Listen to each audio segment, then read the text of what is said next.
Dans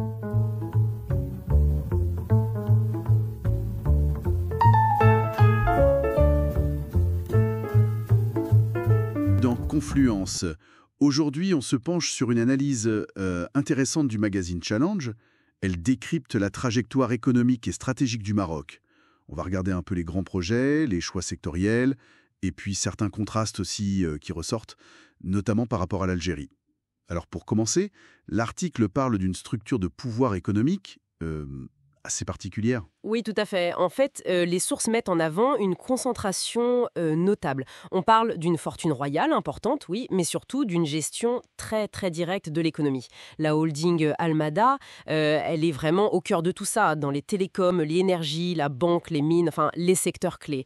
C'est clairement un levier pour orienter le développement et puis pour attirer les investissements étrangers, qui d'ailleurs ont progressé selon l'article. D'accord. Et cette approche très centralisée, l'analyse dit qu'elle coexiste avec des défis sociaux. Je pense à l'alphabétisation. Bah oui, c'est un peu le paradoxe qui est souligné. Malgré ces investissements, cette stratégie très volontariste, le taux d'analphabétisme reste élevé. Les chiffres cités parlent d'encore un tiers des plus de 15 ans. Donc oui, ça pose la question de la redistribution de la richesse créée.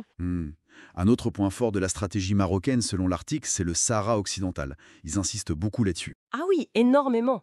C'est présenté comme un axe vraiment stratégique, avec Dakhla qui deviendrait un pôle majeur.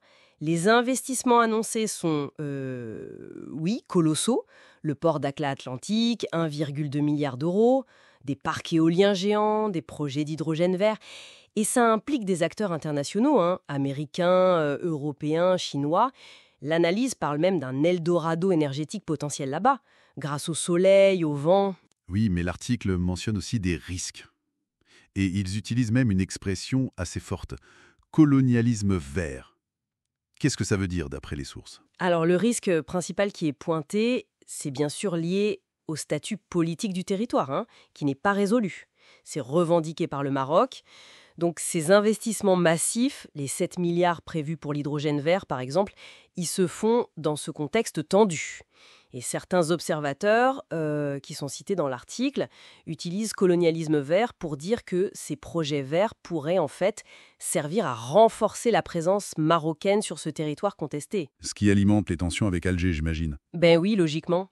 Ça exacerbe les tensions régionales, c'est clair. Parlons industrie, l'automobile. Là, le contraste avec l'Algérie est frappant, d'après l'analyse. Oui, très frappant, c'est le mot. L'article décrit vraiment un succès marocain, la création d'un écosystème automobile qui fonctionne bien.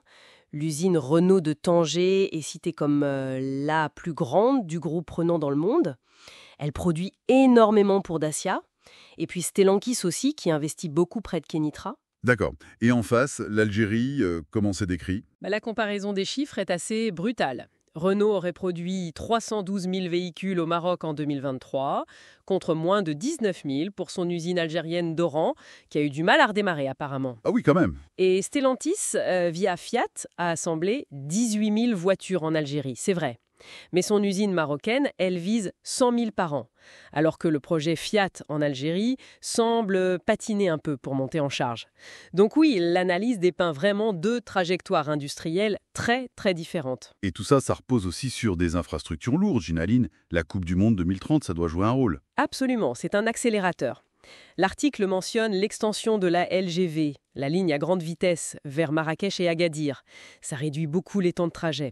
Il y a aussi les grands ports, Nador West Med, Dakhla Atlantique, et bien sûr la Coupe du Monde, co-organisée avec l'Espagne et le Portugal. Ça motive des projets énormes, comme ce stade de 115 000 places près de Casablanca. C'est spectaculaire. Donc, améliorer la connectivité, le commerce. Oui, voilà. L'armateur CMA CGM investit d'ailleurs dans les terminaux portuaires, c'est mentionné. Et puis c'est bon pour l'image internationale du pays, évidemment. Et cette image, elle passe aussi par le cinéma, un autre secteur qui monte d'après ce qu'on lit. Oui, tout à fait. Le Maroc est devenu une destination très prisée pour les tournages étrangers. On cite Gladiator 2, par exemple. Les raisons sont multiples, les paysages, le savoir-faire local, les infrastructures comme les studios de Ouarzazate, et puis surtout un argument de poids, un crédit d'impôt. 30% sur les dépenses faites sur place. C'est géré par le Centre cinématographique marocain. D'accord, donc c'est une stratégie de soft power assumée. Exactement, c'est une composante importante. Bon, si on essaye de résumer un peu tout ça, qu'est-ce qu'on retient de cette analyse de Challenges? On a une impulsion économique très forte qui vient d'en haut, des paris stratégiques importants sur l'énergie verte, sur certains territoires, une réussite industrielle dans l'automobile qui creuse l'écart avec le voisin algérien, un boom des infrastructures, lié aussi à la Coupe du Monde, et puis ce développement du soft power via le cinéma. Oui, c'est une bonne synthèse. L'article dessine l'image d'un Maroc en pleine effervescence, oui, qui mise sur de très grands projets, sur son attractivité internationale, le tout sous une direction très centralisée. La question qui reste un peu en suspens et que l'analyse soulève en filigrane, c'est la soutenabilité de ce modèle à long terme.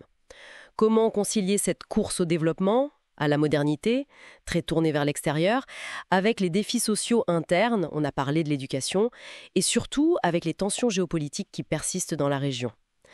C'est la grande question finalement. Une interrogation importante pour l'avenir, effectivement.